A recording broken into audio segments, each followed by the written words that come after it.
আমি বালুরঘাটে ঘুষলা গ্রাম অঞ্চল থেকে এসেছি। এখানে উপস্থিত আমাদের গুরুচরণের সবার প্রথমে প্রণাম জানাচ্ছি।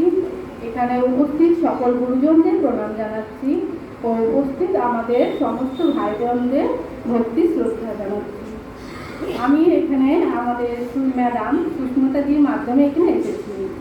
আমিও অনেক দিন ধরে আমার থাইরয়েড, ওভারিসিস্ট, স্পন্ডিলাইসিস এগুলোতে ভুগছিলাম।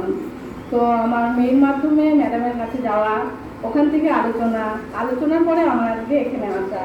আমি চাই আমার সাথে সাথে আরও সবাই যারা আছে তারা সামনে এগোনোর সাহস পাক এবং আমাদের শুধু মেডিসিনের মাধ্যমে আমাদের সুস্থ থাকলে আমাদের পরবর্তী দিনে আরও অসুবিধা বেশি হতে পারে। আমরা যদি প্রাণায়ামের মাধ্যমে নিজের জীবনকে জুড়ে আমাদের মনের সাথে সাথে আমাদের অসুস্থতাগুলো ধীরে ধীরে কমে আসবে।